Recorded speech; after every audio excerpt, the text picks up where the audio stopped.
رات کو دیر سے جو سوئے تھے. ہڑتال ہو جائے کتنی تکلیف ہوتی ہے. یہ نہیں کہ خوشی بنائے چلو ایک دن ریسٹ کرنے کو مل گیا, نہیں, نقصان ہو گیا میرا.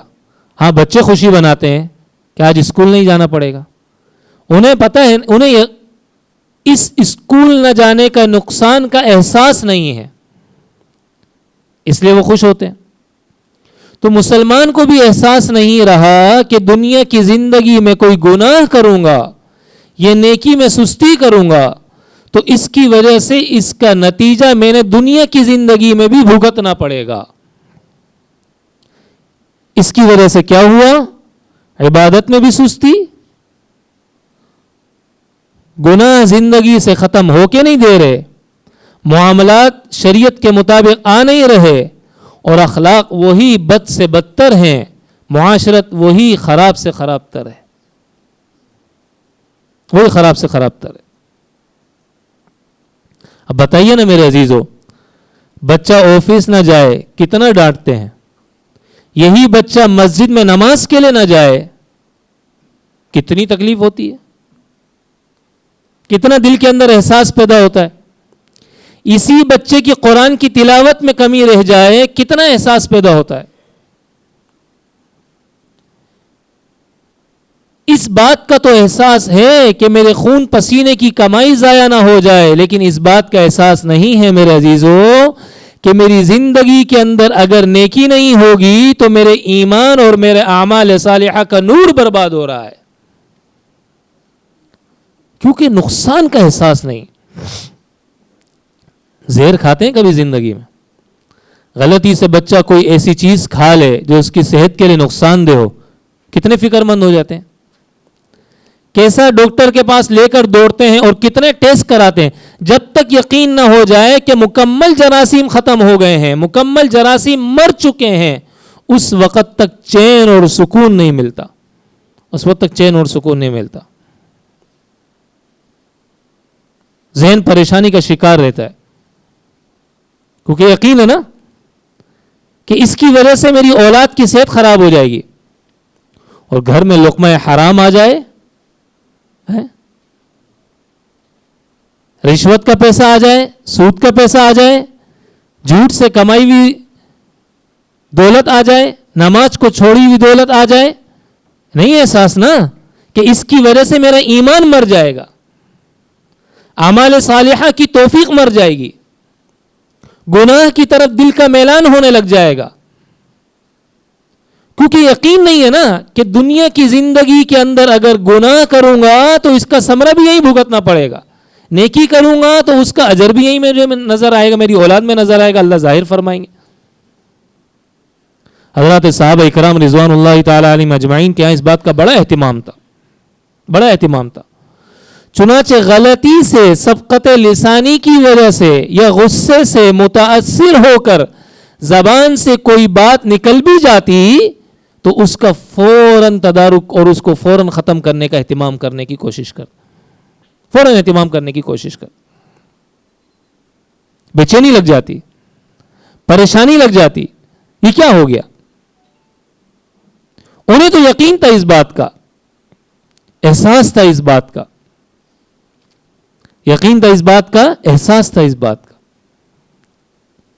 کہ اس میری سوچ کی وجہ سے یا اس میرے قدم کی وجہ سے جو نقصان مجھے دنیا کی زندگی میں پیش آئے گا اسے میں نہیں برداشت کر سکوں گا, اور اس میری نیکی کی وجہ سے جو پروفٹ مجھے ملے گا دنیا کی زندگی کے اندر, اس کی بدولت میری دنیا کی زندگی اللہ بڑی خوبصورت اور بڑی حسین بنا دیں گے, بڑی خوبصورت اور بڑی حسین بنا دیں گے. اس لیے میرے عزیزو, اس اپنے دل کے احساس کو اور اس دل کے اندر اس بات کے احساس کو پیدا کرنا ہے, اور اس دل کے اندر جو غفلت والی جو کیفیت آ پڑی ہے نا, جو جس نے ڈیرے ڈال دی ہیں, اس کو ختم کرنا پڑے گا. کیونکہ دنیا کی زندگی کے اندر ایسا ممکن نہیں ہے میرے دوستو کہ میں کیکر بوؤں اور مجھے اس کیکر کے درخت کے اوپر میٹھے میٹھے آم مل جائیں. جیسے یہ ممکن نہیں ہے نا، ایسے ہی یہ بھی ممکن نہیں ہے کہ دنیا کی زندگی کے اندر میں اپنی پسند کے مطابق زندگی گزاروں اور دنیا کی زندگی میری بڑی خوبصورت ہو جائے، میٹھی ہو جائے. ایسا نہیں ہو سکتا، ایسا نہیں ہو سکتا. یہاں جو پریشانیاں ہیں نا، جو تکلیفیں ہیں، جو رکاوٹیں ہیں، جو الجھنیں ہیں، اس کی سب سے بنیادی وجہ یہی ہے کہ ہم نے اپنے آپ کو اللہ اور اللہ کے نبی کی غلامی میں نہیں داخل کیا، اور اللہ اور اللہ کے نبی کی بتلائی ہوئی بات پر مجھے یقین نہیں ہے. ہمیں یقین نہیں ہے. صحابہ اکرام رضوان اللہ تعالی علیہم اجمعین کیا حال تھا؟ کون سی پی ایچ ڈی کی تھی انہوں نے، کتنی ڈگریاں لی تھی انہوں نے،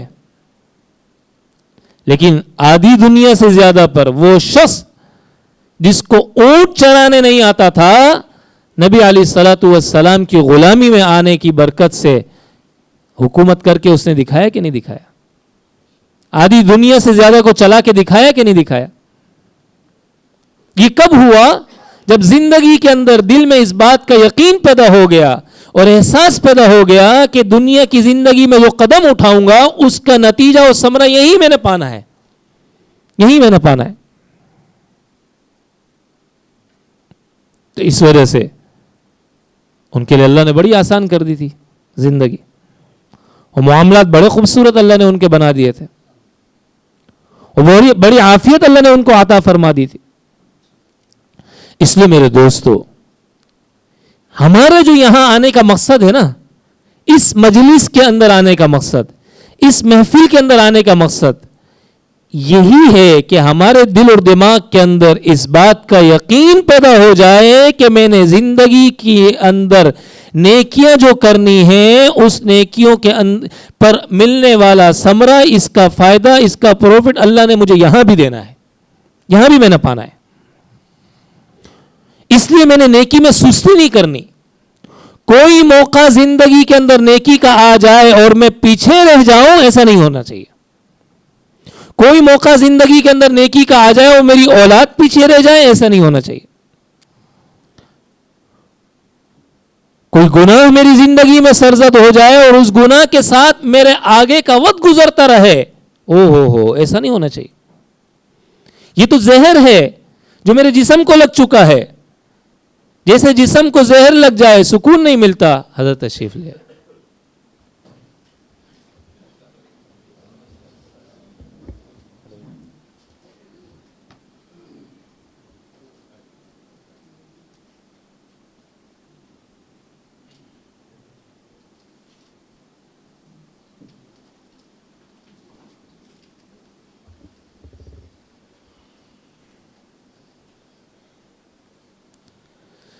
جیسے دنیا کی زندگی کے اندر جسم پر کوئی زہریلی چیز اثر انداز ہو جائے تو آدمی سکون سے نہیں بیٹھتا نا، اسی طرح گناہ کا زہر، نیکی کی سستی کا زہر، نیکی کی کمی کا زہر میری روح کو لگ جائے تو بھی مجھے سکون سے نہیں بیٹھنا چاہیے.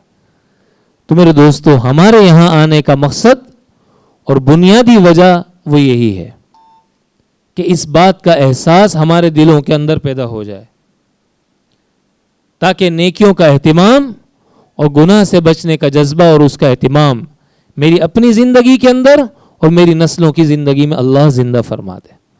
اور یقین جانیے میرے عزیزو، آج جو ساری دنیا پریشان ہے نا، اس پریشانی کا ایک سبب جو ہمیں معاشرے کے اندر بتایا جاتا ہے نا، وہ کیا ہے؟ آپ پر جادو ہو گیا، آپ پر کوئی رکاوٹ ہو گئی ہے، فلاں نے یہ کر دیا ہے، ایسا طاقتور اور پاورفل یہ چیز معاملہ آپ کے ساتھ لٹک گیا ہے. سب سے بڑا جادو، سب سے بڑا روگ، سب سے بڑی رکاوٹ اور سب سے پاورفل بندش وہ یہ ہے کہ آپ اللہ کی اطاعت سے اور نبی کی غلامی سے اپنے آپ کو باہر کر دیں. جو مسلمان اللہ کی اطاعت سے، اللہ کی فرما برداری سے باہر نکل گیا، نبی کی غلامی سے باہر نکل گیا، وہ سمجھے بڑی پرابلم کا شکار ہو گیا. اور جو اللہ کی غلامی اور نبی علیہ الصلوۃ والسلام کی غلامی اور اللہ کی اطاعت کے اندر آ گیا، ان سارے جھمیلوں سے اللہ اسے خود بچا لے. اس لیے میرے دوستو، اپنے آپ کو بھی اس بات کا پابند بنانے کے لیے، اہتمام کے ساتھ مجلس کا اہتمام کرنے کی کوشش کریں. اور صرف خود ہی نہیں, اگر یہ چیز چاہتے ہیں نا کہ میری اولاد بھی کامیاب ہو جائے تو بڑے بچوں کو بھی لے کر آئیں. چاہتے ہیں کہ میری فیملی بھی کامیاب ہو جائے, میرے دوست بھی کامیاب ہو جائیں, تو ان کو لے کر آئیں. دنیا کے اندر دیکھیں نا, نظر یقین ہوتا ہے نا کہ کوئی شخص مجھے بتائے کہ آپ فلاں کاروبار میں اس وقت پیسہ لگا دیں, آپ کو بڑا پروفٹ ملے گا, وہ سیف کاروبار ہے. ہم کتنا اسے محسن سمجھتے ہیں اپنا, اس کے مشورے کے مطابق اگر پروفٹ ملنا شروع ہو جائے کتنا اسے محسن سمجھیں گے. اور میرے دوستو, آج شیخ بات بتائے, شیخ کی مجلس میں آنے کی برکت سے نیکی کی بات پتہ چلے, گناہ سے رکنے کا جذبہ پتہ چلے, اور گناہ سے کے نقصانات پتہ چلیں. لیکن اگر یہ چیز میرے دل میں پیدا نہیں ہوئی کہ میرا سب سے بڑا محسن اس وقت میرے لیے دنیا میں یہ مجلسیں ہیں اور میرا شیخ ہے, تو اس کا مطلب یہ ہوا کہ میرے دل میں یہ احساس پیدا نہیں ہوا, میرے دل میں یقین نہیں ہے کہ نیکی کا فائدہ اور گناہ کا نقصان یہ دنیا میں بھی اثر انداز ہوتا ہے, اس کا دنیا میں بھی اثر ملتا ہے. اس لیے میرے عزیزو, اور یہ ایک دن میں نہیں پیدا ہوگا, آہستہ آہستہ آہستہ آہستہ جتنا جو اپنے آپ کو جتنا پابند رکھے گا اتنا اللہ اس کے دل کے اندر احساس پیدا کرے. اور یقین جانیے جو جتنے جذبے کے ساتھ آئے گا, جتنی محبت کے ساتھ آئے گا, وہ اتنا فیض لے کے جائے گا. اگرچہ شیخ کی صحبت میں آنے کے بعد شیخ نے صرف خاموشی اختیار کی ہوئی ہو, اور وہ آیا اس وقت بھی شیخ خاموش تھا, وہ گیا شیخ اس وقت بھی خاموش تھا, لیکن دل کی شیخ کے دل پہ جو اللہ فیض اتار رہے تھے اس فیض کا 100% اللہ اس کی محبت اور اس کے خلوص اور اس کے جذبے اور اس کی عقیدت کی بدولت اللہ اسے اس کا جو ہے وہ اثر عطا فرمائیں گے, اور اس کی برکت اللہ اسے عطا فرمائیں. اس لیے میرے دوستو, صرف آنا ہی نہ ہو, ایک جذبے سے آنا ہو, ایک محبت سے آنا ہو, لینے کے لیے آنا ہو, اور اس کے بعد سوچنا ہو آج میں نے آخرت کی کتنی کمائی یہاں سے کی اور میں کیا آخرت کی کمائی کر کے جا رہا ہوں. اور اس کا پتہ کیسے چلے گا؟ جب ہم گھر پہ جا کر اس بات کو اپنی اولاد کے اندر اپنی فیملی میں پیدا کرنے کا جتنا جذبہ ہوگا اور کوشش کریں گے, اس کا مطلب یہ ہوا کہ آج کا میرا آنا بڑی کمائی کے ساتھ اللہ نے اسے بنا دیا. اللہ بھائی ہم سب کو عمل کی توفیق عطا فرمائے.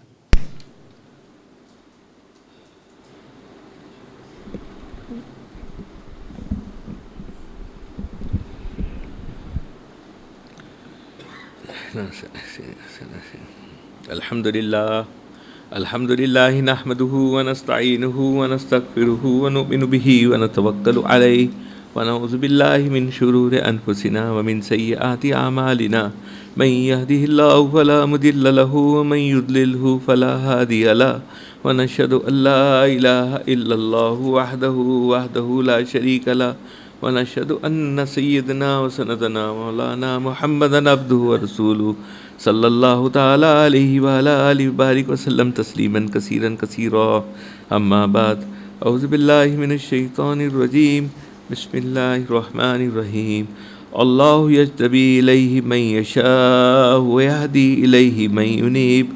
سبحان ربک رب العزۃ عما یصفون وسلام علی المرسلین والحمد للہ رب العالمین. درود شریف پڑھ لیجیے. اللہم صلی علی محمد وعلی آل محمد کما صلیت علی ابراہیم وعلی آل ابراہیم انک حمید مجید.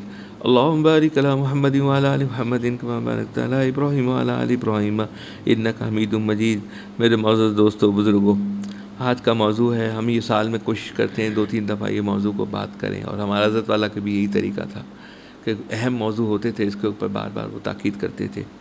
اور یہ میں حضرت والا کے خزائن القرآن کی حضرت والا کی بہت مشہور اس میں سے لے کر بنایا گیا ہے, اس میں سے میں نے یہ لیا ہے. اس کا پہلے ترجمہ سن لیجیے. اللہ منتخب کر لیتا ہے, اللہ یجتبی, اللہ منتخب کر لیتا ہے اپنے لیے جس کو چاہے, اور راستہ دکھاتا ہے اپنی طرف آنے کا اس شخص کو جو رجوع کرتا ہے. کچھ تو ایسے ہوتے ہیں نا, اللہ تعالیٰ چاہتے ہیں اس کو پک کر لیتے ہیں, چوز کر لیتے ہیں. جیسے حضرت عمر رضی اللہ تعالیٰ عنہ کو آپ مثال دیکھ لیجئے. حضرت عمر رضی اللہ تعالیٰ کسی اور مقصد کے لیے گئے تو اللہ نے چن لیا. ابوبکر صدیق رضی اللہ تعالیٰ کو چن لیا. ایسے آپ دیکھیں تو اگر اس کے صحابہ کے بعد تابعین تابعین کے اندر بہت سارے نظر آئیں گے. بالکل ان کی جو زندگی تھی بالکل کوئی دین کے اوپر نہیں تھی, بس اچانک چینج ہوئے, چینج ہونے کے بعد وہ دین کے اوپر آ گئے. تو اللہ تعالیٰ وہ جس کو چاہے اس کو منتخب کر لیتے ہیں. لیکن عادت اللہ تعالیٰ کی یہ ہے کہ جو نہیں جس کو منتخب کیا ہے تو اور وہ جو رجوع کرتا ہے اللہ سے اپنا تعلق کو جوڑتا ہے, رجوع کرتا ہے, اور کوشش کرتا ہے, اللہ سے مانگتا ہے, اللہ تعالیٰ اس کو بھی چن لیتے ہیں, منتخب کر لیتے ہیں. اب اس کا طریقہ کیا ہے؟ فَاذْكُرُونِی, تم مجھے یاد رکھو, وَاذْكُرُونِی أَذْكُرْكُمْ وَاشْكُرُوا لِی وَلَا تَکْفُرُونَ, تم مجھے یاد رکھو مجھے, میں یاد رکھوں گا تمہیں. ہم اللہ کو یاد رکھیں گے, ہم اللہ کی طاعت کریں گے. طاعت بھی دو قسم کی ہے. ایک طاعت تو بہت زیادہ عام, الحمدللہ یہ بھی بہت بڑی نعمت ہو رہی ہے کہ نماز میں بھی لوگ کچھ تھوڑے سے بہتر ہوئے ہیں, عمرے حج کے لیے بھی لوگ بہتر ہوئے ہیں, یہ تمام چیزیں بہتر ہوئی ہیں. لیکن ایک ہوئی ہے, دیکھیے بلب اگر ایک لائٹ سے آ جائے, نیگیٹو پازیٹیو دونوں ہوتی ہے, لیکن گناہوں کا نہیں آ رہی. آپ کہیں بھی چلے جائیں, کسی ملک میں بھی چلے جائیں, اور کہیں مسلمانوں کو ہم کو دیکھ لیں اس کے اندر, ہے نا, یہ حالات تو سب کے اوپر آتے ہیں. حالات آتے ہیں تو ادھر آ جائیں, کامران بیٹا آگے آ جائیں, یہ بہت جگہ ہے. عثمان بھائی بھی آگے آ جائیں. تو اللہ کی نافرمانی سے بچنا ہے, گناہوں سے بچنا ہے. وہ کیسے بچیں گے؟ ہر انسان کو سینس ہے کہ میں یہ اللہ کی نافرمانی کر رہا ہوں, کسی کو ہرٹ کر رہا ہوں. دیکھیے معاملات, معاشرت, یہ تمام چیزیں زندگی کے اندر آئیں گے, لیکن طریقہ ہوتا ہے عاجزی کے ساتھ بات کر کے, ہاتھ جوڑ کے, کسی طرح بھی نکلنے کا. مظلوم بننا ہے, مظلوم کی آہ ہوتی ہے وہ ڈائریکٹ جاتی ہے. ہم مظلوم نہیں بنتے, ہم ظالم بن جاتے ہیں معاملات, معاشرت, کسی چیز کے اندر بھی, ہے نا. تو وہاں ہماری کوئی ترقی نظر نہیں آ رہی, اسی لیے رزلٹس نہیں آ رہے. رزلٹ کب آئیں گے؟ جب روشنی جبھی ہوگی نا, جب نیگیٹو پازیٹیو دونوں باتیں ہوں گی. ہم اس کو کما لیتے ہیں, کمانے کے بعد بہت ثواب کما لیا الحمدللہ. آخری عشرے میں کوئی لوگوں نے اعتکاف کیا, ابھی قرآن شریف کے معمول نظر آتا ہے, مسجد کے اندر کچھ لوگ پڑھتے ہیں, تمام چیزیں, لیکن اس کو ہم کیا پرزرو کرتے ہیں, اس کو سنبھال کے رکھتے ہیں, یا صبح ہوئی رات تک ضائع کر دیتے ہیں. اس کو ہرٹ کیا, بیوی کو ہرٹ کیا, بچوں کو ہرٹ کیا, رشتہ داروں کو ہرٹ کیا, اس کے دل میں بات لائے, اس کے بدگمانی لائے, اپنی پرسنل لائف کے اندر, اپنے خلوت کے اندر موبائل نکال لیا, اس کے اندر کوئی گانے آ گئے, فلانے آ گئے, اس قسم کی چیزیں آ گئی, شام کو زیرو ہو گئے, ختم ہو گئے. رزلٹ تو جب آئے گا کہ جب ہم اس کو روکیں گے, گناہوں کو بچیں گے.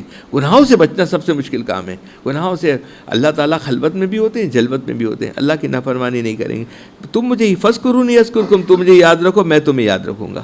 اللہ کو یاد کیسے رکھ سکتا ہے؟ کیسے ہو سکتا ہے کہ اللہ کی ہم نافرمانی کریں اور پھر اللہ تعالیٰ سے ہم مانگیں بھی اور نافرمانی بھی کرتے رہیں, شیطان کو بھی راضی کریں, اللہ کو بھی راضی کریں. دونوں کو راضی کرنے سے کیسے رزلٹس آئیں گے؟ آ نہیں سکتے نا.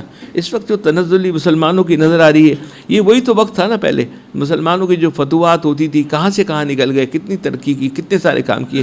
ان کی زندگی کے اندر تقویٰ تھا. ہماری زندگی کے اندر تقویٰ نہیں, خوف خدا نہیں ہے.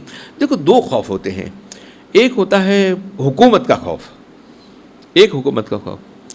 میں لنڈن میں وائٹ چیپل کے اوپر میں نے گاڑی پارک کی, اور اس کے اوپر وہاں آپ کو گئے ہوں تو پتہ ہوگا کہ میٹر لگے ہوئے ہوتے ہیں کہ آپ اس کے اوپر کوائن ڈالیں تو آپ 15 منٹ آپ کھڑی کر سکتے ہیں. آپ نے کوائن ڈالا 15 منٹ کا تو 15 منٹ کھڑی کر سکتے ہیں. میں نے سامنے ہی آفس میں جانا تھا, تو میں نے 15 منٹ میں بھی دیکھ رہا تھا کہ وہ کہیں آپ کو لنڈن میں پولیس نظر نہیں آئے گی, ٹھیک ہے. تو وہاں گاڑی رکھ کر میں وہاں میٹنگ میں تھا, مجھے 14 منٹ ہوئی تو مجھے پریشانی بھی. میں نے کہا یار اب 15 منٹ پوری ہو جائیں گی, اس میں 2 منٹ اوپر ہو گئی. جب 2 منٹ اوپر ہو گئی نا, تو میں جب گاڑی پہ پہنچا نا, تو وہاں پر پتہ نہیں 50 پاؤنڈ کی یا 25 پاؤنڈ کی ٹکٹ لگی ہوئی تھی کہ آپ اس کو جرمانہ بھریں, آپ زیادہ بیٹھ گئے ہیں. اس کے بعد مجھے کبھی بھی, میں نے پارکنگ کے اندر کبھی گاڑی نہیں رکھی, خوف ہو گیا مجھے کہ مجھے پھر جرمانہ لگ جائے گا, ٹھیک ہے, جرمانہ لگ جائے گا. اسی طرح آپ دبئی میں دیکھیں, اگر آپ کراسنگ کر رہے ہیں 500 درہم کا فائن ہے. آپ یوں کر کے کھڑے ہوتے ہیں کہ وہ پولیس وہاں سے ہٹیں گے, کھل جائے گا, سگنل ہو جائے گا, پھر آپ کراسنگ سے جائیں گے. ہمارے یہاں سے کراسنگ زیبرا ہوتا ہے نا, اس کے اوپر سے جائیں گے, ادھر سے ادھر سے نہیں جائیں گے. خوف ہے حکومت کا نا. ہمیں نہ حکومت کا خوف ہے نہ اللہ کا خوف ہے. یا اللہ کا خوف ہو یا حکومت کا خوف ہو, نہ اللہ کا خوف ہے. کیونکہ مسلمان کی تو وہ مسئلہ یہ ہے نا, مسلمان کہتے ہیں کہ ٹھیک ہے ہم بعد میں توبہ کر لیں گے, شیطان وسوسہ ڈالتے ہیں, بعد میں استغفار کر لیں گے, اللہ تعالیٰ معاف کرنے والے ہیں, کلمے والے ہیں, تو انشاءاللہ جنت میں تو جانا ہی ہے. اس طرح کر کے اللہ کا خوف بھی ہمارے یہاں سے نکل گیا, اور حکومت کا بھی خوف نہیں ہے. حکیم علامہ اشرف تھانوی صاحب کا زمانہ تھا, اس وقت ایک تحریک چلی تھی. اس تحریک کے اندر وہ تحریک یہ تھی کہ انگریز کو یہاں سے نکالو. یہ لوگ حکیم علامہ اشرف تھانوی کے پاس گئے, لال ٹوپی پہنتے تھے وہاں. تو حکیم علامہ نے ان سے پوچھا تم نے ان کا خوف تو نکال دیا ہے, لیکن کوئی اور خوف ڈالا ہے دل میں ان کے؟ اللہ کا صحبت میں نہیں بیٹھیں گے, مجلسوں میں نہیں آئیں گے,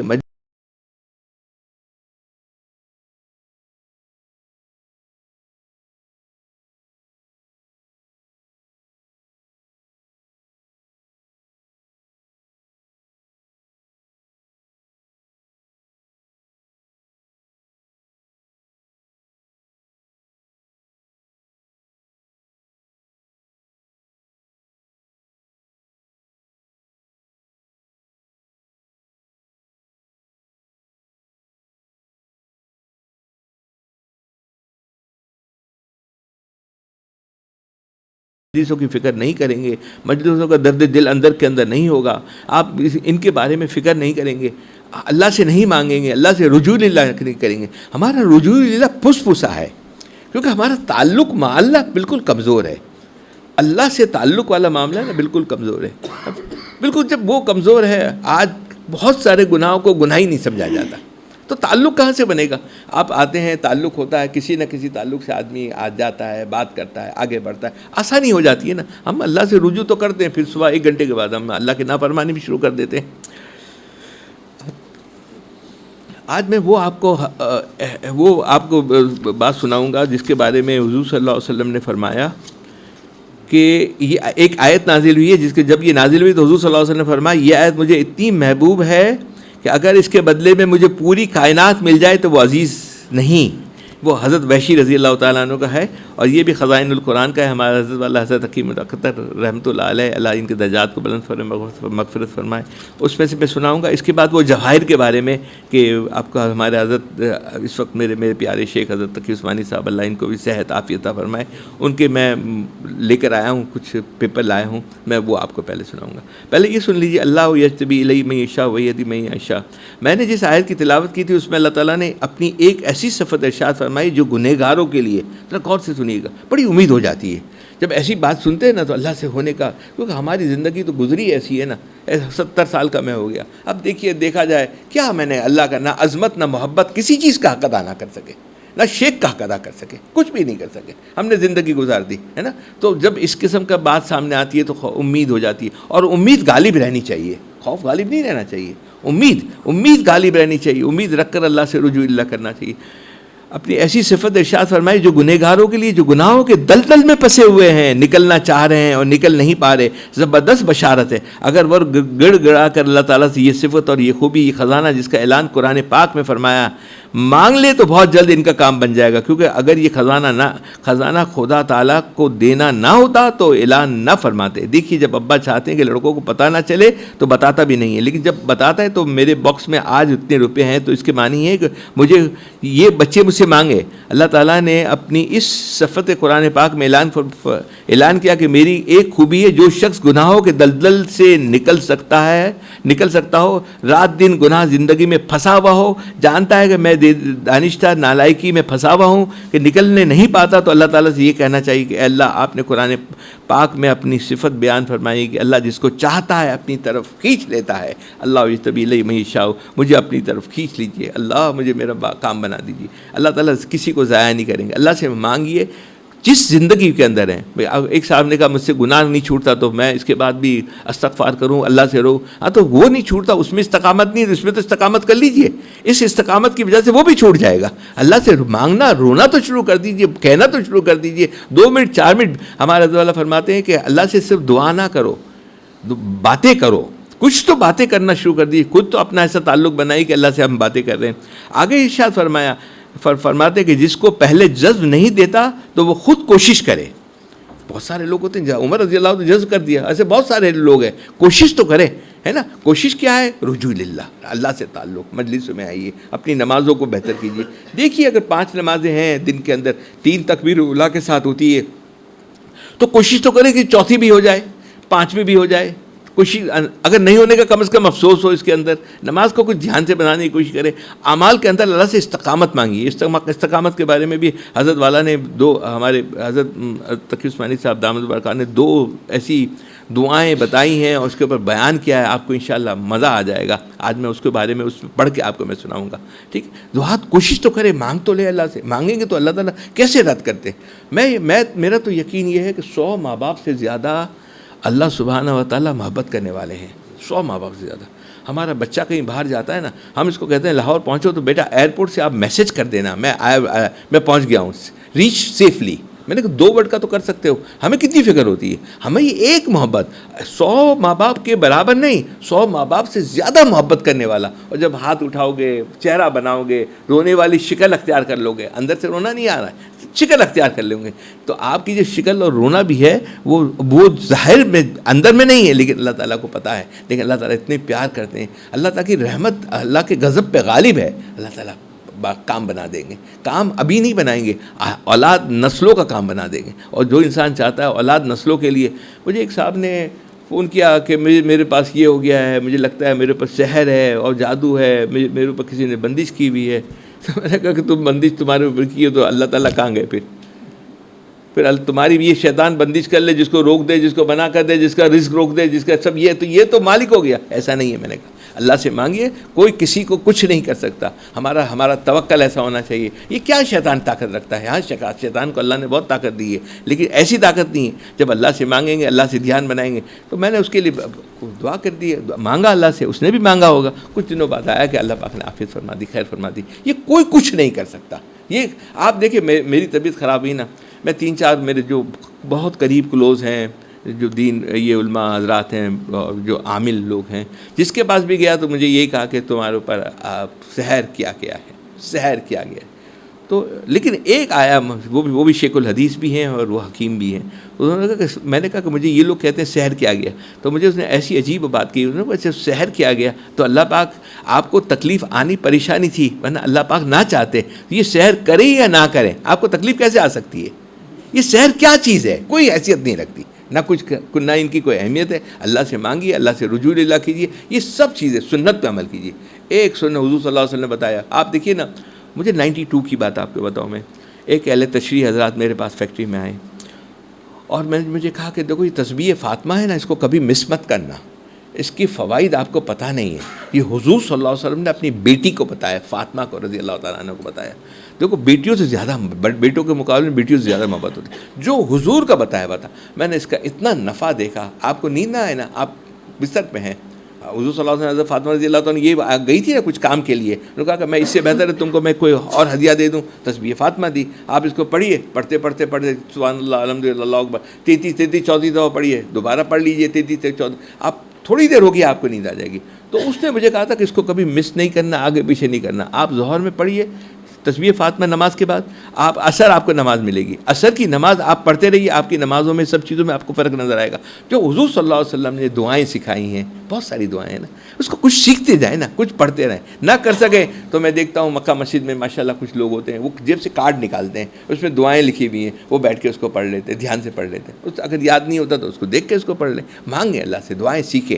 حضور صلی اللہ علیہ وسلم نے جب دعائیں سکھائی ہے تو حضور صلی اللہ علیہ وسلم کی دعاؤں کا اثر کیسے نہیں ہو سکتا یار.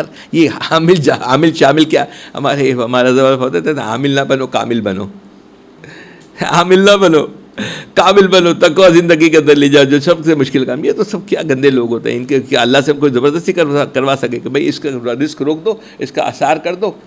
ہمارے مفتی رشید صاحب رحمۃ اللہ فرماتے تھے نا, وہ ایک کسی کا واقعہ سنایا تھا کہ بھائی وہ تالی بجاؤ, 3 دفعہ سورہ مزمل پڑھ لو, 7 دفعہ پڑھ لو تو رزق کے دروازے کھل جائیں گے. گناہ بھی کرتے رہو, رزق کے دروازے بھی کھول دو. رزق اور گناہ کرتے رہو, بولے یہ کچھ نہیں ہوگا. 700 دفعہ سورہ مزمل, اللہ سے توبہ کرنا ہوگا, استغفار کرنا ہوگا کہ میں آئندہ اللہ آپ کی نافرمانی نہیں کروں گا. ہر انسان کو پتہ ہے کہاں نافرمانی ہوئی. یہ لالچ, طمع, یہ بغض, یہ بدگمانی, یہ غیبت, یہ جتنی بھی چیزیں ہیں نا, دیکھو اللہ نے سب کو حکمت دی ہے. اور حکمت کا سب سے آسان راستہ بتاؤں میں. دیکھو میرے والد صاحب تھے نا, 94 میں ڈیتھ ہو گئی.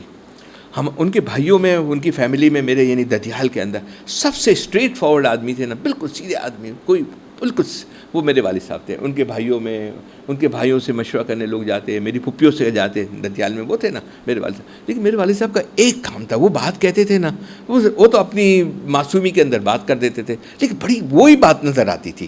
وہ ہر وقت ان کا ایک ہی شغل تھا, قرآن شریف پڑھنا. جب بھی ٹائم ملے قرآن شریف نکال لینا, شام کو بھی پڑھنا, رات کو بھی پڑھنا. رات کو پھر عشاء کے بعد بیٹھ کر انہوں نے اپنے ٹیبل بنایا ہوا تھا, اس کے اوپر قرآن شریف پڑھنا, بس قرآن شریف پڑھنا ہر وقت. قرآن شریف سے جو دیکھیے فراست جو ہے نا, وہ روح سے ملتی ہے, جسم سے نہیں ملتی, تعلیم سے نہیں ملتی, PhD سے نہیں ملتی. میں نے آپ کو ایک واقعہ سنایا تھا, یاد ہے, میں لنڈن کے اندر ہے نا, ہم ایک ہمارے کسٹمر تھے اور اس کو ہم ٹراؤزرز بہت بڑی رقم دیتے, بڑی کوانٹٹی میں مال دیتے تھے. مجھے پتہ چلا مسلمان ہے, اچھا ہے, تو اب اتنا کام ہو رہا ہے, کبھی ملاقات نہیں ہوئی, تو لنڈن کے میں چاہوں چلو ملاقات کر کے آؤں. پھر پتہ چلا کہ وہ الازہر مصر سے عالم ہے اور اتنا بڑا تاجر ہے. میں اس کے پاس گیا, تو میں نے ٹائم لے کر گیا اس کے پاس. جب گیا, اس کو لنڈن کی بات کر رہا ہوں, تو وہ بڑا بزی تھا, کام کے اندر تھا. خیر اس نے اکرام کیا, بٹھایا, مجھے تو لگا کہ کوئی ایسے تھوڑا سا مولوی ٹائپ کا بھی تھوڑا بہت ہوگا چھوٹی موٹی، تو وہ بات وہ مجھے پورا انگریز لگا. ٹھیک ہے، تو وہ جلدی جلدی کر رہا تھا، وہ کسی سے کہہ رہا تھا کہ میری گرل فرینڈ کا ٹائم ہے، میرے جانا ہے، جلدی ہے. میں چونکا. پھر وہ ظہر کا وقت ہو گیا وہاں پر، تو میں نے ان سے کہا کہ میں ظہر وہاں پر ان کی جو آفس بلاک تھا اس کے اندر میں ظہر جا کر باتھ روم میں وضو کر لوں. تو مجھے میرے اوپر غصے ہو گیا، بولا یہ کیا کری کری وضو کرتے ہو تم لوگ، بار بار صبح غسل کر لو، ایک دفعہ کر لو کافی ہے، اس کے بعد وضو کی ضرورت نہیں ہے. وہ پی ایچ ڈی تھا الازہر یونیورسٹی سے اسلامیات کے اندر، دین کے اندر. جو آپ کو جو کچھ ملے گا نا اللہ کے فضل سے ملے گا، اور یہ روح سے ملے گا، اور روح کا جو تزکیہ قرآن کریم کی تلاوت سے ہوگا وہ کسی سے بھی نہیں ہوگا. میری اگزامپل میرے والد صاحب میرے سامنے ہیں، بالکل سیدھے آدمی، منہ سے جو بات نکالتے تھے پتہ تھا، ابھی بھی ہم ان کو یاد کرتے یہ بات انہوں نے کی تھی، یہ بات کی تھی. تو اعمال کرنے ہوں گے، اعمال کے بعد اعمال کرنا اللہ کے فضل سے ہوگا، لیکن اس سے بہت مشکل کام ہے اعمال کو سنبھالنا. اس اعمال کی وجہ اعمال کو ہم ضائع نہ کر دیں، جھوٹ سے، غیبت سے، حرام رزق سے، لالچ سے. یہ لالچ کیا چیز ہے، کبھی اس کے اوپر انشاءاللہ ٹاپک کے اوپر بات کریں گے، ہے نا. یہ تمام چیزوں سے ہمیں اس کو بچا لیں. جب بچا لیں گے تو روح کا جب تزکیہ ہو جائے گا، ایسے ہی ہو جائے گا. سامنے گلاس لگا ہوا ہے، دیکھیے اپنی شکل نظر آتی ہے، اگر اس کے اوپر ڈاٹس لگ جائیں، زنگ لگ جائیں، نقطے لگ جائیں تو شکل نظر نہیں آئے گی. تو وہ فراست بنتی کیوں نہیں ہے؟ کیونکہ روح ابھی ہماری تزکیہ نہیں ہوا ہے روح کے اندر، ہے نا. اللہ تعالیٰ ہمارا چلے بات لمبی ہوگی. اللہ تعالیٰ فرماتے ہیں کہ ان کو ہدایت دے دیتا ہوں جو کوشش کرتا ہے، اور آخر میں ان کو بھی اپنی طرف جذب کر لیتا ہوں، بشرطے کہ مخلص بھی ہو. دیکھیں دین کے اندر مخلص آدمی ہو، محض اللہ کے لیے، اللہ کی رضا کے لیے، اخلاص کے ساتھ. میں نے کہا نا جب یہاں آیا کریں تو ایک 3 نیتیں کر کے آیا کریں. اللہ کی رضا کے لیے میں جا رہا ہوں، حضور کی اتباع کے لیے جا رہا ہوں، اور اپنی اصلاح کے لیے جا رہا ہوں. میں بھی اپنی اصلاح کے لیے یہاں بیٹھا ہوں. یہ سب مجھ سے بہتر ہیں، سب مجھ سے آگے ہیں. میں بات کروں گا، بات دہراؤں گا تو میری بھی اصلاح ہو جائے گی، بشرطے کہ مخلص ہو. ابلیس مخلص نہ تھا، اس لیے اس کو جذب نصیب نہیں ہوا.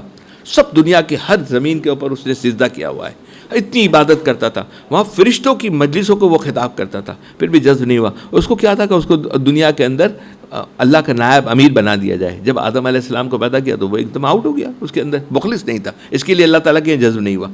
حکیم الامت رحمۃ اللہ فرماتے کہ ابلیس نے کتنی عبادت کی لیکن جذب سے محروم تھا، اس لیے کہ مردود ہوا، لہٰذا ہم لوگوں پر فرض ہے کہ ہم اللہ تعالیٰ سے یہ دعا کریں کہ جو کچھ روزہ نماز ہم کر رہے ہیں آپ اپنی رحمت سے قبول فرما لیجئے. اور آپ نے قرآن کریم میں جس خزانے کا اعلان فرمایا ہے، جس کو چاہتا ہے اپنی طرف کھینچ لیتا ہوں.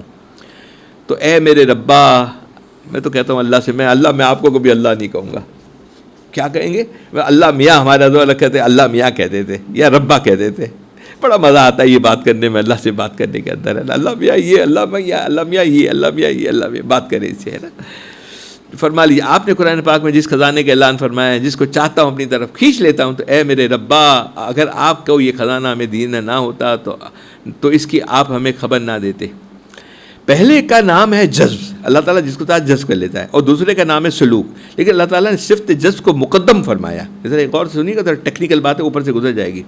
لیکن اللہ تعالیٰ نے صفت جذب کو مقدم فرمایا کیونکہ اس میں بندہ مراد ہوتا ہے. مراد کے معنی یہ کہ جس کا ارادہ کیا جائے، اور دوسرا راستہ یعنی راہ سلوک میں بندہ مرید رہتا ہے.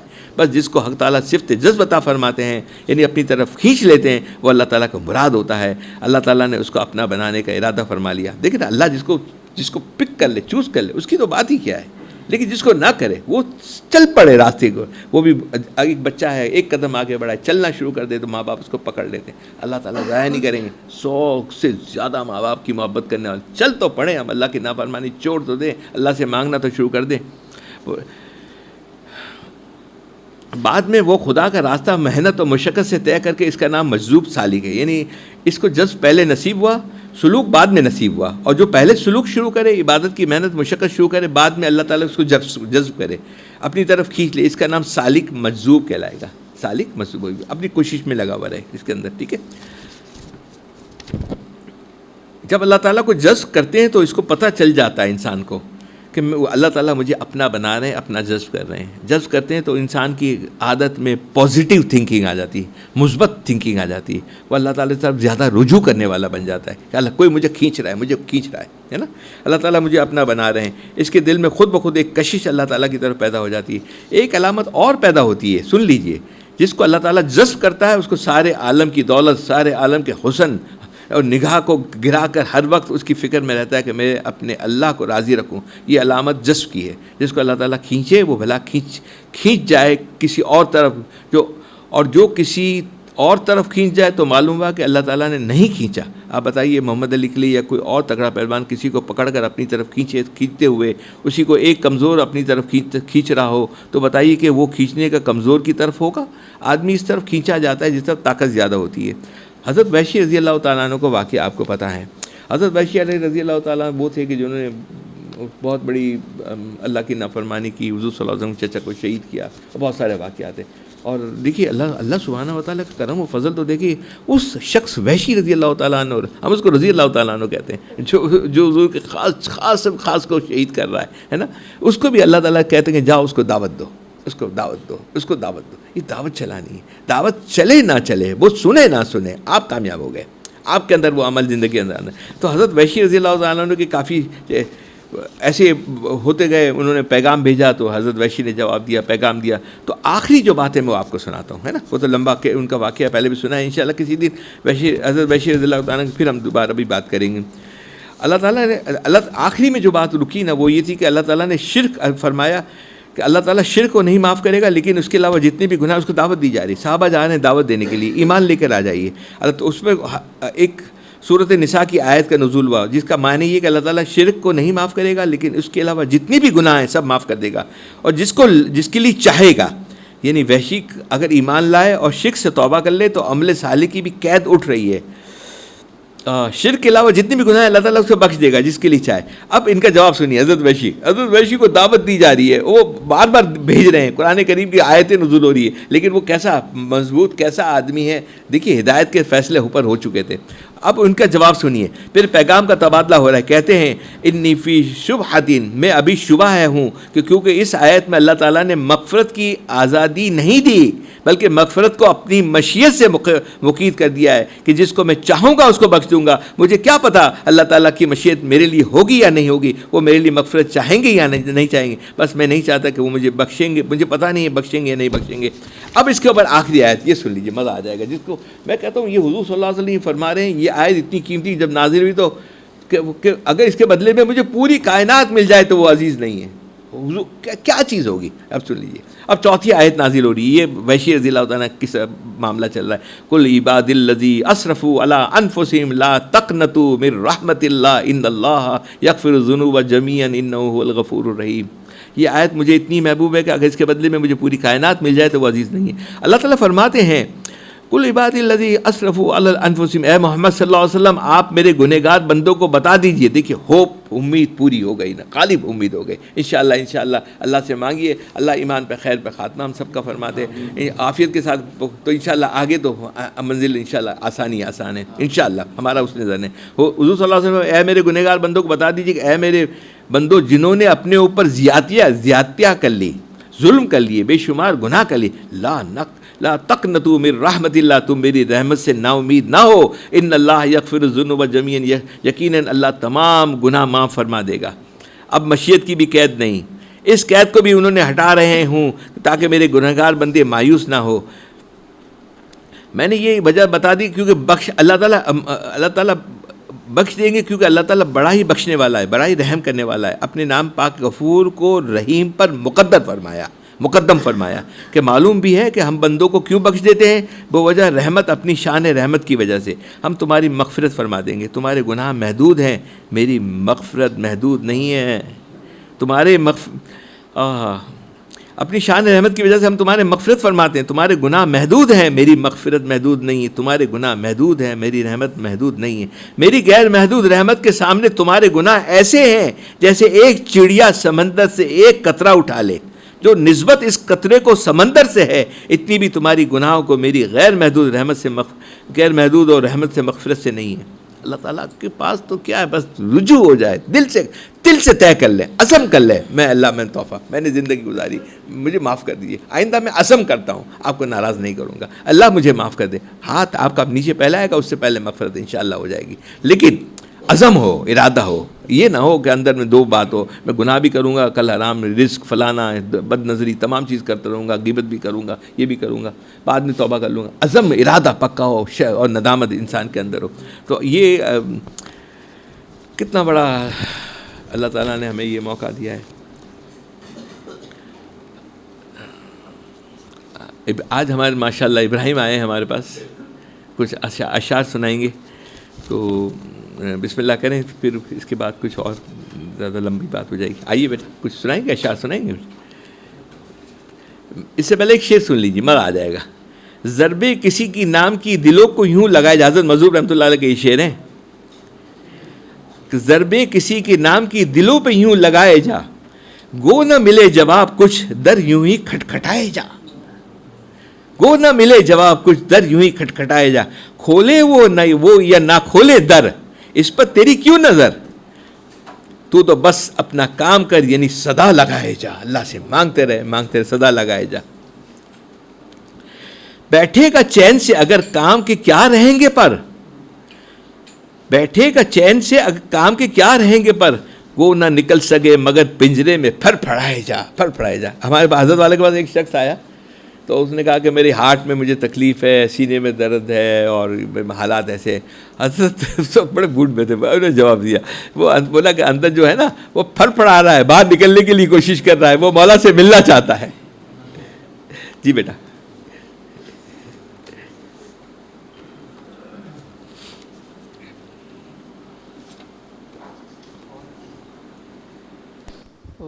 اس میں ایک ہوتا ہے وہ بھی تھوڑا کر دینا. بسم اللہ الرحمن الرحیم نحمدہ ونصلی علی رسولہ الکریم. الحمدللہ آج پہلی مرتبہ حضرت حاجی اقبال عبدالشکور صاحب دامن برکاتہم کی مجلس میں حاضری کی اللہ تعالیٰ نے سعادت دی ہے. شروع سے بچپن سے ابھی تک الحمدللہ خانقاہ امدادیہ اشرفیہ حضرت والا رحمۃ اللہ علیہ کے دور سے اب تک وہاں پہ اشعار ہی پڑھے ہیں. حضرت والا کی نظر کرم، نظر عنایت تھی. دل میں یہیں رکھ دیں بس. حضرت نے ایک آیات پڑھی ہے قرآن پاک کی. حضرت والا رحمۃ اللہ علیہ اکثر اس آیات کو پڑھ کے آخر میں روتے ہوئے دعا فرماتے تھے کہ یا اللہ یجتبی الیہ من یشاء، یا اللہ من یشاء میں ہمیں بھی داخل فرما دیجیے. انتہائی درد بھرے انداز میں. تو دل میں آیا کہ حضرت والا کے چند اشعار اسی موضوع پہ کچھ پیش کر دوں آپ حضرات کے سامنے. حضرت نے فرمایا کہ جذب جس کا امام ہوتا ہے،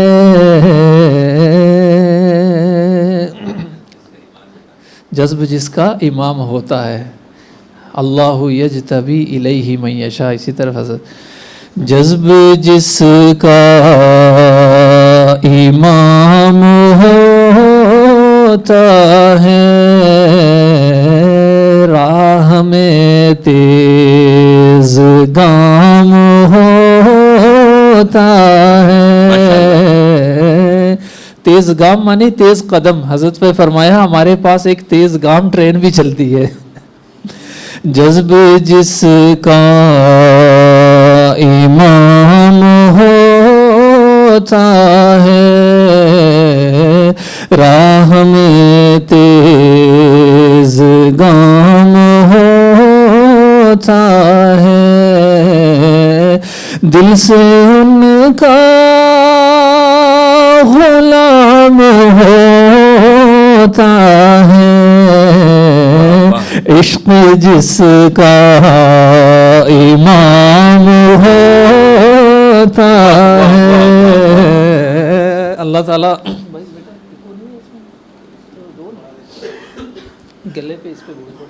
اللہ تعالیٰ حضرت والا کی قبر کو نور سے بھر دے. اللہ تعالیٰ نے حضرت والا کو ایسی محبت کی آگ لگائی تھی.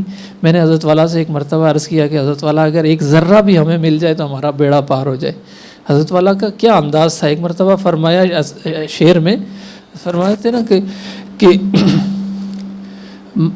نظام ہوش کا اختر ہے اب خدا حافظ. حضرت والا کا عجیب شعر دیکھیں، نظام ہوش کا اختر ہے اب خدا حافظ، ہماری روح کہیں ماورائے عالم ہے، ہماری روح کہیں، یہ پوچھتا ہے میرے دل میں اب تیرا جلوہ، کہاں ہے کدھر ہے آرزو کا عالم ہے۔ تو اللہ تعالیٰ حضرت والا کی قبر کو نور سے بھر دے۔ جذب جس کا امام ہوتا ہے، راہ میں تیز گام ہوتا ہے، دل سے ان کا غلام ہوتا ہے،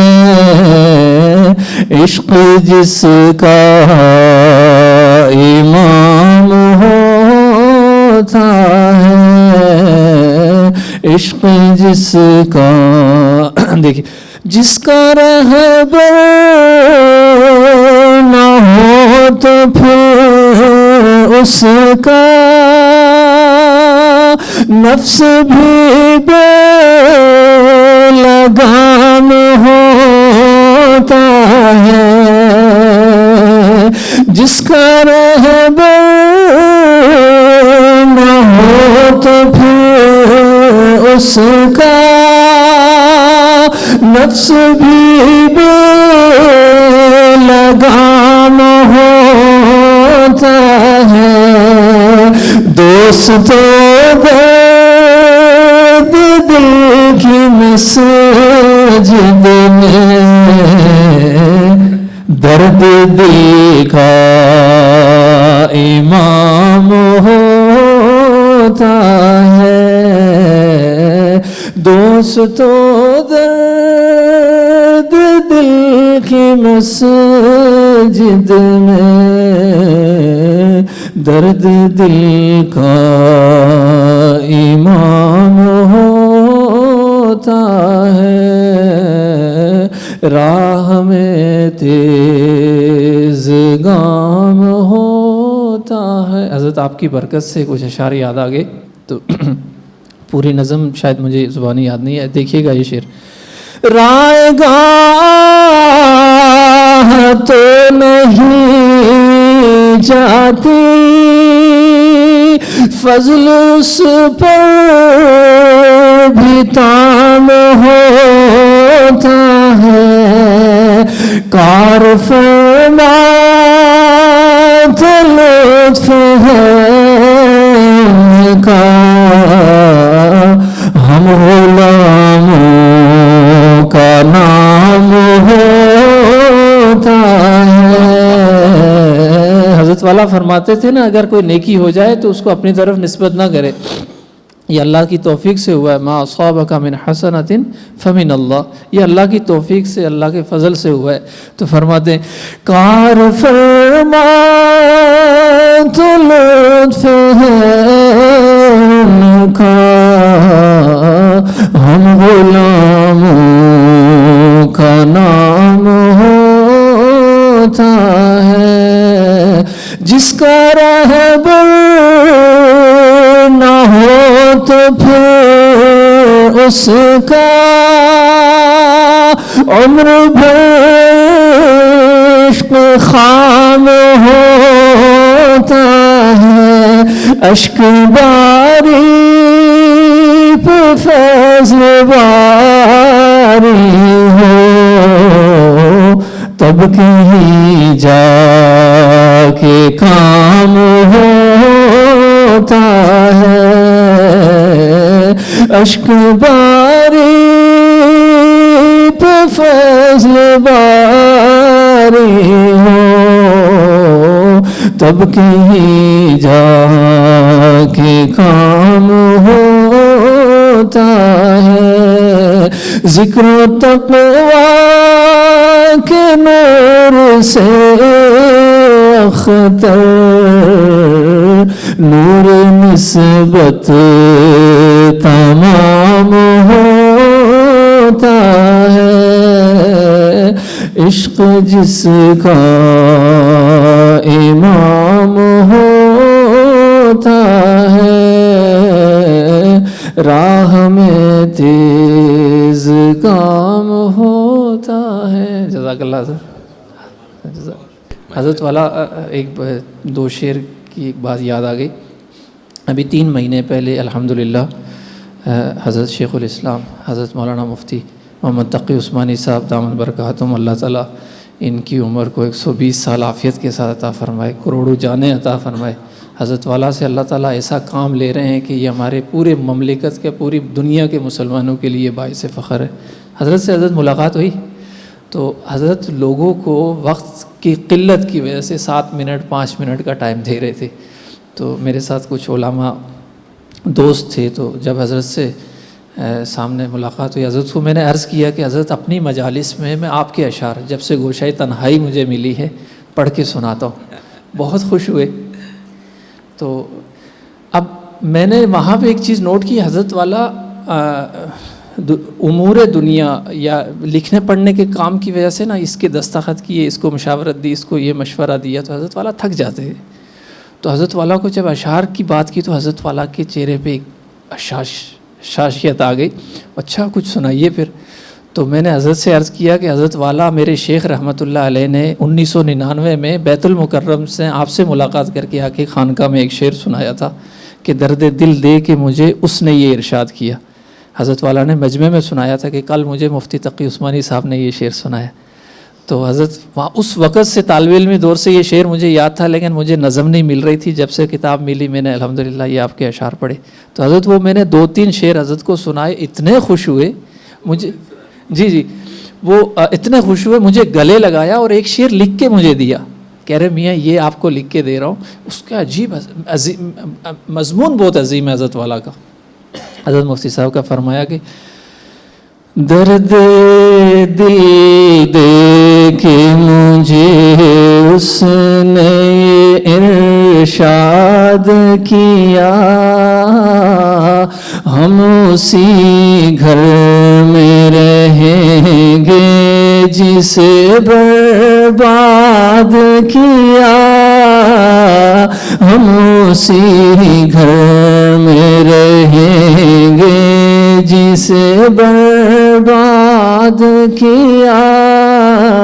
میرے شیخ رحمۃ اللہ علیہ نے حضرت والا نور اللہ فرمایا تیرے ہاتھ سے زیر تعمیر ہوں میں، مبارک مجھے میری ویرانیاں ہے، تجلی ہر کے دل کی اختر الگ ہے، مہربانیاں جیسی قربانیاں ہیں، درد دل دے کے مجھے اس نے ارشاد کیا، ہم اسی گھر میں رہیں گے جسے برباد کیا. دوسرا شعر بہت پیارا. مجھ پہ اس وقت کھلی لوح قلم کی وسعت، مجھ پہ اس وقت کھلی لوح قلم کی وسعت، دل کو زنجیر تمنا سے جب آزاد کیا، ہم اسی گھر میں رہیں گے جسے برباد کیا. آخری میں فرماتے ہیں کہ ہچکیاں گئی سی دم آخر میں، ہچکیاں گئی سی دم آخر میں، لے تیرے چاہنے والے نے تجھے یاد کیا، لے تیرے چاہنے والے نے تجھے یاد کیا، ہم اسی گھر میں رہیں گے جسے برباد کیا. جزاک اللہ. ماشاء اللہ، جزاک اللہ، جزاک اللہ. آج آپ کو میں اس کے 10-15 منٹ میں ختم انشاءاللہ کوشش کروں ختم کرنے کے لیے. زر و جواہر سے بہتر خزانہ، یہ ہمارے حضرت والا نے کئی ہفتے تک، حضرت تقی عثمانی صاحب دامت برکاتہ، کئی ہفتے تک یہ موضوع کے اوپر انہوں نے یہ 2 دعائیں ہمیں سکھائیں. الحمدللہ 2 دعائیں سکھائیں. وہ خزانہ جو ہے وہ آپ کو میں اس میں سے پڑھ کے، کسی ماشاءاللہ ساتھی نے اس کو ٹیپ کیا، ٹیپ کر کے لکھ کر مجھے بھیجا ہے حضرت، تو میں وہ آپ کو سنانا چاہتا ہوں. ٹھیک ہے. حضرت شداد بن اوس رضی اللہ عنہ، شداد بن اوس ایک انصاری صحابی ہیں، بڑے بڑے اور مشہور صحابہ کرام میں ان کا شمار ہوتا ہے. بہت سی عبادت گزار تھے، بہت ہی عبادت گزار تھے. ان کے والد بھی صحابی تھے اور اصحاب بدر میں سے تھے اور غزوہ احد میں شہید ہوئے تھے. حضرت شداد بن اوس رضی اللہ عنہ بہت سی حدیثیں مروی ہیں. حضور صلی اللہ علیہ وسلم کے ساتھ ان کا خصوصی تعلق پر بھی بہت سی احادیث شاہد ہیں، جو ہم اکثر بیشتر سید الاستغفار پڑھتے ہیں. اللہم انت ربی لا الہ الا انت، ہے نا، اس کے بارے میں بات کریں گے. پڑھتے ہیں سید الاستغفار کہا گیا، یعنی استغفار کے جتنے طریقے ہیں ان میں سے سب سے اعلیٰ طریقہ یہ ہے کہ یہ بھی حضرت شداد بن اوس رضی اللہ عنہ سے مروی ہے. بعض روایت میں آتا ہے کہ جب حضور صلی اللہ علیہ وسلم کی وفات کا وقت قریب تھا، بہت ذرا 10-15 منٹ ذرا غور یہاں رکھیے گا، کہیں اور نہ پہنچیے. روایت میں آتا ہے کہ جب حضور صلی اللہ علیہ وسلم کی وفات کا قریب تھا تو حضور صلی اللہ علیہ وسلم کی خدمت میں حاضر ہوتے تھے. ان کی طبیعت پر حضور صلی اللہ علیہ وسلم کی بیماری کا اور اس اندیشہ کے شاید آپ صلی اللہ علیہ وسلم اس دنیا سے تشریف لے جا رہے ہیں بڑا اثر تھا. ایک دن غمگین رنجیدہ بیٹھے ہوئے تھے کہ ان کے منہ سے یہ الفاظ نکلے، یا رسول اللہ صلی اللہ علیہ وسلم، دنیا بہت تنگ معلوم ہوتی ہے. یعنی آپ کی جدائی، آپ کے اس دنیا سے تشریف لے جانے کا غم اور رنج اتنا زیادہ ہے کہ ساری دنیا تنگ معلوم ہوتی ہے. حضور صلی اللہ علیہ وسلم نے ان کو بشارت دی کہ تم دیکھو گے کہ شام فتح ہو جائے گا، بیت المقدس فتح ہو جائے گا اور تم وہاں پر بھی کام کرنے کی تمہیں توفیق ہوگی. چنانچہ بعد میں حضرت شداد بن اوس رضی اللہ تعالیٰ چاروں خلفائے راشدین کے زمانے میں زندہ رہے، بہت سی فتوحات میں حصہ لیا. آخر شام کے میں ان کی زندگی کا بڑا حصہ گزرا اور وہیں وفات ہوئی. حضرت شداد بن اوس رضی اللہ تعالیٰ نے فرمایا کہ میں ایک مرتبہ حضور صلی اللہ علیہ وسلم کی خدمت میں حاضر تھا تو حضور صلی اللہ علیہ وسلم نے مجھ سے فرمایا، اب یہ غور سے سنیے گا، یہ اس وقت ہمارے اوپر یہی حالات نہیں ہیں. یعنی جب تم لوگوں کو دیکھو کہ وہ سونا چاندی جمع کر رہی ہے، آپ صلی اللہ علیہ وسلم فرما رہے ہیں، حضور صلی اللہ علیہ وسلم کی خدمت میں حاضر تھا تو حضور صلی اللہ علیہ وسلم نے مجھ سے فرمایا، یعنی جب تم لوگوں کو دیکھو کہ وہ سونا چاندی جمع کر رہے ہیں اور اسی فکر میں لگے ہوئے ہیں کہ زیادہ سے زیادہ سونا چاندی ملے، تو تم اس حالت میں بجائے سونا چاندی جمع کرنے کی ان کلمات کو جمع کر لو جو میں تمہیں سکھا رہا ہوں، اور یہ سمجھو کہ یہ خزانہ ہے میں تمہیں دے رہا ہوں. کچھ دعائے کلمات تھے جو حضور صلی اللہ علیہ وسلم نے سکھائے. زر جواہر سے بہتر خزانہ، حضور صلی اللہ علیہ وسلم نے حضرت شداد جو کلمہ سکھایا وہ یہی تھا.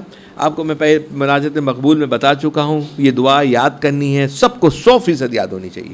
اللہم انی اسألک ثبات فی الامر واسألک عزیمت الرشد واسألک شکر نعمتک وحسن عبادتک واسألک لسانا صادقا وقلبا سلیما وخلقا مستقیما واسألک من خیر ما تعلم واستغفرک ما تعلم انک انت علام الغیوب. یہ حضور صلی اللہ علیہ وسلم نے ان کو سکھائی تھی. یہ دنیا کے جواہر جتنے دنیا ہے نا، دنیا کی تمام دولت، اس سے بہتر یہ خزانہ ہے. اس کے اوپر تھوڑی سی ہم بات کر لیں گے. ٹھیک ہے. کوشش کریں مناجات مقبول میں نہ ہو تو اس کی فوٹو وہ نکال کر فوٹو شاٹ نکال کر آپ لوگوں کو سبوں کو بھیج دے تو اس کو یاد کر لیجئے. کوئی مشکل کام نہیں، تھوڑے دن پہ محنت کریں گے تو یاد ہو جائے گی. پہلی چیز جو حضور صلی اللہ علیہ وسلم نے حضرت شداد بن اوس کو سکھائی، اس کو خزانہ قرار دیا، وہ ہے اے اللہ میں آپ سے تمام معاملات میں استقامت مانگتا ہوں. استقامت، اس کے اندر استقامت ہے نا، استقامت کی ذکر ہے. یعنی جو بھی اچھا کام ہو اور جو بھی اچھی چیز ہو اس میں مجھے استقامت عطا فرما دیجیے کہ میں اس کو پابندی کے ساتھ ادا کروں اور کسی سے ڈرائے میں نہ ہوں، نہ کسی کے ہنسی مذاق سے تانے کی پرواہ کروں. وہ کام مستقل مزاجی سے کرتا رہوں. بعض اوقات کسی کام کو شروع کرنا مشکل نہیں ہوتا، آدمی جذبے میں آ کر کسی کام شروع کر دیتا ہے، لیکن اس کام کو استقامت پر اور پابندی سے کرنا مشکل ہو جاتا ہے، اور اس کو توفیق اللہ تعالیٰ سے مانگنی چاہیے کہ ہمیں استقامت عطا فرمائیں. سب سے اچھا عمل وہ ہے جس پر استقامت اور مدامت ہو، چاہے تھوڑا ہی کیوں نہ ہو. یہ جو دعا ہے اس کی تفسیر میں حضرت والا نے تقریباً 3 یا 4 ہفتے، مجھے پکا یاد نہیں ہے، کم و بیش 4 ہفتے تھے، وہ اس کی ایک خالی یہ دعا کے بارے میں تفسیر کیا. حضرت تقی عثمانی صاحب دامت برکاتہ تقریباً ان تمام مجلسوں میں حاضر تھا.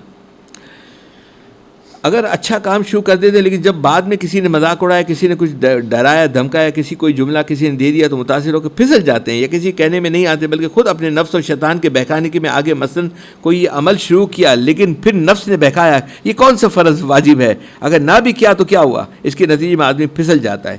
اور بزرگوں نے اس کی مثال یوں دی ہے کہ فرض کرو کہ ایک نل سے اس میں ایک ایک قطرہ پانی گر رہا ہو تو مستقل گر رہا ہو، اور نیچے ایک پتھر رکھا ہوا تو ایک مدت کے بعد یہ پانی اس پتھر کے اندر سوراخ کر دے گا. اور اگر بہت تیز پریشر سے پانی کھولا اور قطرے سے ہزاروں گنا زیادہ پانی بہا دیا لیکن اس پتھر میں کچھ اثر نہیں ہوگا. لہٰذا عمل تھوڑا ہو لیکن پابندی سے ہو، اور اس میں بڑی برکت ہوتی ہے اور اس کا بڑا فائدہ ہوتا ہے. ایک عمل تو یہ کر لیں کہ ہم رات کو وضو سے سوئیں، رات کو اپنا پورا احتساب کر لیں کہ آج دن میں نے کسی کو ہرٹ کی، کتنی غیبت کی، کتنی بدگمانی کی، کتنی میں نے خلوت کے اندر کیا، میں نے موبائل سے یہ شیطان سے میں نے کتنا کام لیا، اور کیا میں نے آنکھوں کی بد نظری کی، کہاں میرا اللہ سے توبہ کریں، استغفار کریں، عزم کریں اس وقت رات کو، روز رات کو ایک پریکٹس بنا لیں کہ میں اللہ میاں میں کل آئندہ یہ پوری کوشش کروں گا، میں ندامت مجھے معاف کر دیجئے، کوشش کرے وہ. ٹھیک ہے، نیک کاموں میں عزم. دوسری چیز جس کی آپ صلی اللہ علیہ وسلم نے خزانہ فرمایا ہے وہ اے اللہ جو بھی مجھے ہدایت کا کام ہے، نیک کام ہے، اس کا عزم میرے دل میں پیدا فرما دیجئے. بسا اوقات انسان کام کو اچھا تو سمجھتا ہے کہ یہ کام اچھا ہے، اللہ کہ ہاں اس کا بڑا اجر ہے، لیکن اس کے باوجود اس کام کے کرنے کی ہمت نہیں ہوتی، اس لیے وہ پکا عزم نہیں کر پاتا کہ میں یہ کام ضرور کروں گا. تو یہ بھی اللہ تعالیٰ کے سے مانگنے کی چیز ہے، اللہ ہی سے مانگے کہ اللہ جو بھی ہدایت کے کام میں ان کے اندر میرا عزم پختہ کر دیجئے، میں پکے عزم کے ساتھ اور پکے ارادے کے ساتھ یہ کام کروں گا. یہ سب دعائیں جو جتنی بھی ہے نا جو مانگنا ہے، اس اتنی کمپریہنسو اتنی یہ دعا ہے، یہ والی آپ مناجات مقبول کے اندر ہے، اور انشاءاللہ آپ کو کاپی کر کے بھی ہو سکتا ہے. یہ دونوں دعائیں، ایک سید الاستغفار اور یہ والی دعا، یہ دو دعائیں ہیں جو حضرت شداد بن رضی اللہ تعالیٰ عنہ کو ملی ہیں. تو وہ ہمیں یاد کر کے حضور صلی اللہ علیہ وسلم دی تھی، اپنے چہیتے صحابی کو دی تھی، بڑی محبت سے دی تھی، اور ہمیں یاد کر لینا چاہیے ہے نا اس کو، اور کوشش کرنا چاہیے اس کا معمول بھی ہمارے پاس ہونا چاہیے. تیسری چیز جو آپ صلی اللہ علیہ وسلم نے خزانے قرار دیا وہ اے اللہ میں آپ کی نعمتوں پر شکر کی توفیق مانگتا ہوں. یہ بڑی عجیب دعا مانگی کہ اللہ تعالیٰ کی نعمتوں پر شکر کی توفیق مل جائے، کیونکہ انسان ایسا ناشکر ہے کہ ہزار نعمتوں میں پل رہا ہو، نعمتیں اس کی چاروں طرف سے برس رہی ہو، تو بسا اوقات نعمتوں کی طرف تو دھیان جاتا نہیں، لیکن اللہ ذرا سی تکلیف آ گئی، ذرا سی طبیعت کے خلاف کوئی بات ہو گئی، ہو گئی تو اس کا دکھڑا لے کر بیٹھ جاتا ہے. تو یہ بھی تو اللہ تعالیٰ کی توفیق سے ہوتا ہے کہ آدمی اللہ کی نعمتوں پر شکر ادا کرے. کہ ان بندوں کی دائیں جانب، شیطان کیا کہتا ہے کہ میں ان بندوں کی دائیں اور دائیں جانب سے آؤں گا، بائیں طرف سے آؤں گا، سامنے سے آؤں گا، پیچھے سے آؤں گا، یعنی چاروں طرف سے ان پر حملہ کروں گا، اور میرے ان حملے کے نتیجے میں اکثر لوگ کو آپ شکر گزار نہیں پائیں گے. شیطان کوئی کام نہیں کرتا، ایک ہی کام کرتا ہے، شکر سے ہٹا دیتا ہے. لئن شکرتم لازیدنکم، شکر کرتے رہیں، ہر چیز کا شکر. دن میں 50 دفعہ ایسے آتے ہیں اللہ پاک شکر ہے، اللہ پاک شکر، الحمدللہ، اللہم لک الحمد لک شکر. ہمارے تو والا یہ کہتے ہیں یہ پڑھنے کے لیے، یہ آدمی تو اللہ تیرا شکر، اللہ شکر ہے، یہ کہہ دے الحمدللہ اللہم لک الحمد لک شکر، پڑھتے رہے. شکر کرتے رہیں گے، نعمت کا اضافہ ہوتا ہے. نماز پڑھی، نماز کی توفیق ہوئی. ارے اتنے سارے لوگ روڈوں پہ گھومتے پھرتے ہیں، باہر کھانے کے لیے جمع ہوتے ہیں مکہ مسجد میں، آپ دیکھیے باہر اندر نہیں آتے نماز کے لیے، کھانا کھا کے چلے جاتے ہیں. تو توفیق ہے من جانب اللہ ہے.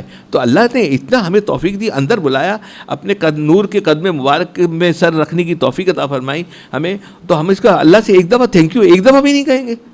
کیا ہمیں ہو گیا ہے؟ ہم جب اللہ اکبر استغفر اللہ دل میں بیٹھ کر ایک 5 سیکنڈ کا تو مراقبہ کر لیں، اللہ شکر ہے میں نماز کے لیے پہنچا دیا، میں نے نماز پڑھ لی اس کے اندر. تو ہمارے حضرت فرمایا کرتے تھے اس سے معلوم ہوا کہ شیطان کا سب سے پہلا حملہ کہ بندے کو شکر سے ہٹائے.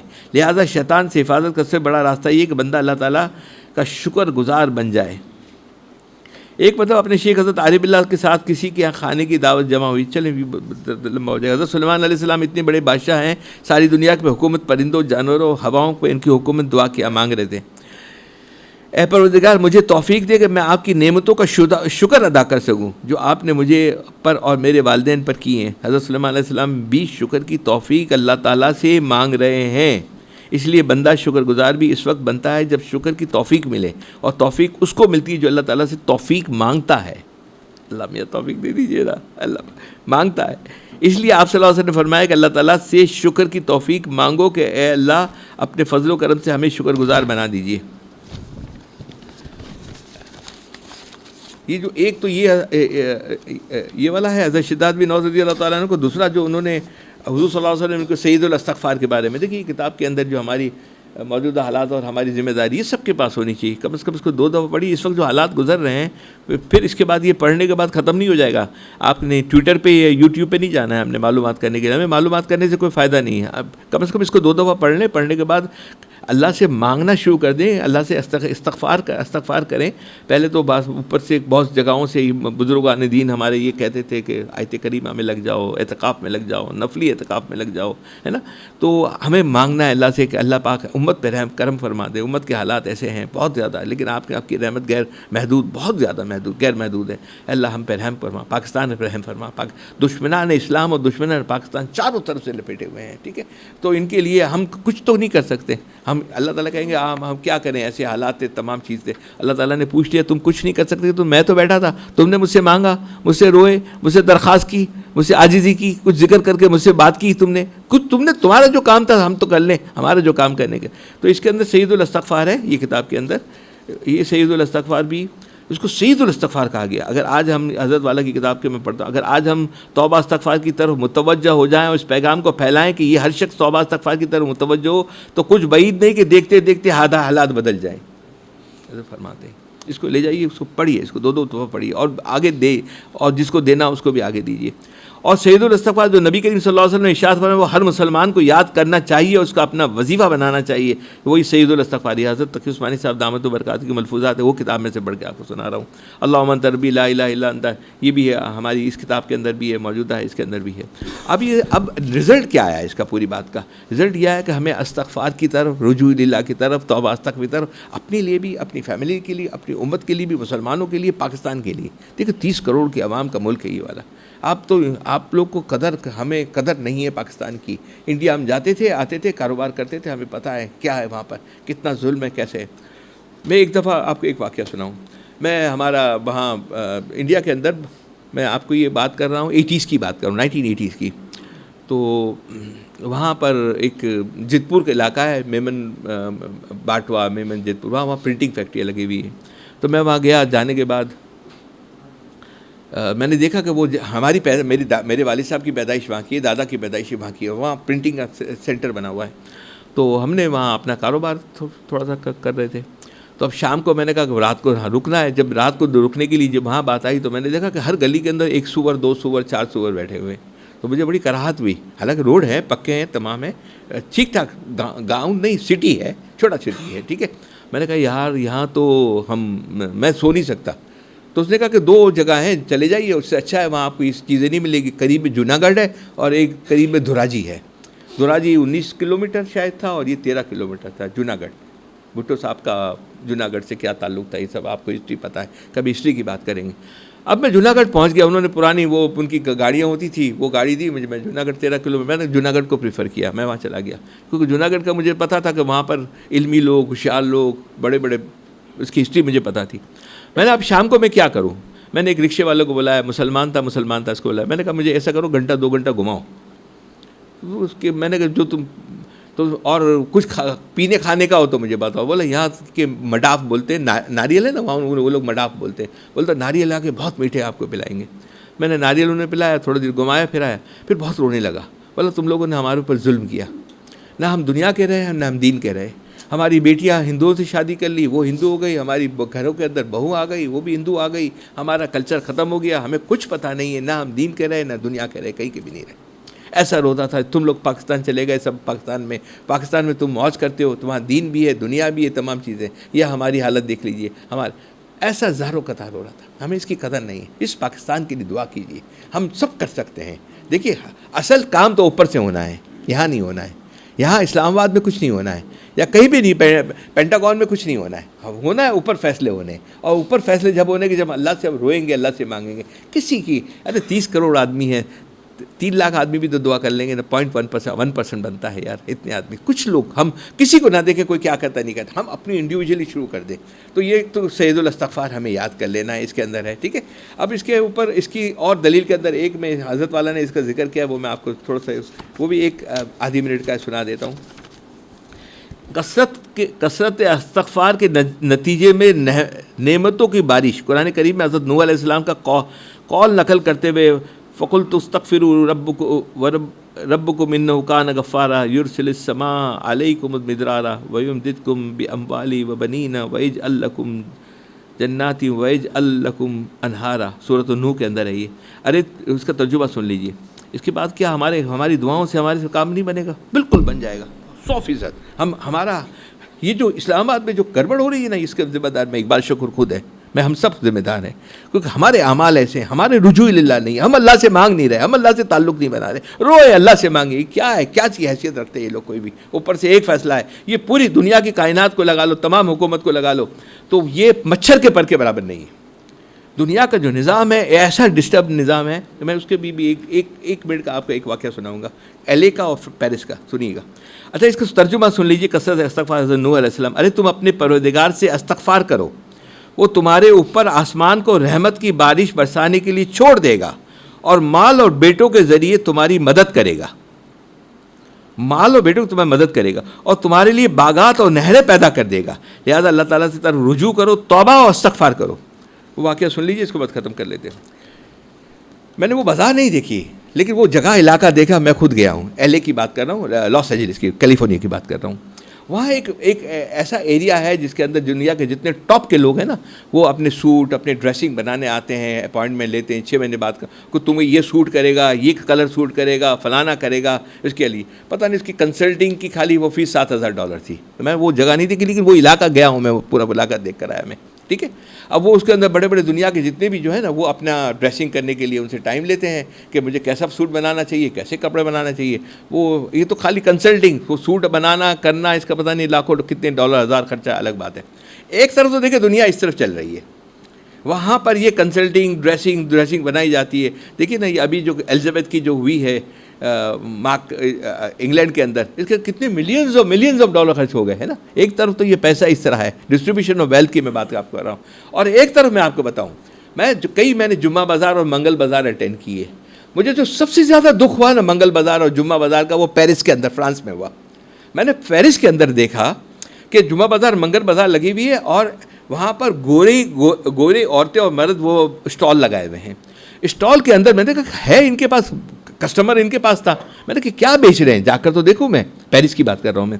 تو میں نے وہاں دیکھا تو ان کی اتنی بڑی تھیلیوں میں لگے ہوئے تھے، اور اس کے اندر ڈبل روٹی ٹکڑے، وہ فنگس ہوتا ہے نا، فنگس کو اردو میں کیا بولتے ہیں، وہ سفیدہ لگ جاتا ہے، پھپھوندی لگی ہوئی ہے اس کے اندر، پھپھوندی لگی ہوئی ہے، فنگس لگا ہوا ہے. اور گوری عورتیں اور مرد اس کو 2 یا 3 یورو کے اندر ایک تھیلی لے کے جا رہے ہیں. تو میں نے کہا اس کو کیسے کھاؤ گے، اس کے اوپر تو فنگس لگی ہوئی ہے. بولا اس کو ہم برش سے صاف کر لیں گے، پھر دودھ میں ڈال کے، چائے میں ڈال کے اس کو کھائیں گے. ایک طرف غربت کا یہ حالت ہے، ایک طرف یہ پیرس فرانس کی بات کرو، ایک طرف وہ بات ہے کہ خالی کنسلٹنگ مشورے کے لیے کہ میں اسمارٹ کیسے لگوں گا، اس کے لیے اتنے $1,000 دے رہے ہیں. یار کچھ نہیں رکھا اس دنیا کے اندر، کچھ زیرو ہے، زیرو. نہ کسی کو کوئی مدد کر سکتا ہے، نہ کام کر سکتا ہے. صرف اللہ سے تعلق، اللہ سے رجوع اللہ، اللہ سے ہماری رابطہ ہو، اللہ سے ہم مانگیں. اس وقت کم از کم اتنا تو کر لیں میرے دوستو کہ اللہ سے یہ ملک کی جو اس وقت حالات گزر رہے ہیں، اس کے لیے رو کے مانگیے. ہم روئیں گے، مانگیں گے. مجھے امید ہے کہ انشاءاللہ جون میں ہی اللہ تعالیٰ کوئی نہ کوئی اس کے حالات کے اندر یو ٹرن آئے گا. لیکن ہمارا تگڑی ہماری توبہ استغفار ہو، اپنے لیے بھی ہو، امت کے لیے بھی ہو. اللہ سے مانگے بھی، اللہ رحم و کرم کر دے، اللہ مسلم رحم و کرم کر دے. جب اللہ سے مانگیں گے اللہ تعالیٰ رد نہیں کریں گے، اللہ تعالیٰ کے فیصلے اوپر سے آ جائیں گے انشاءاللہ.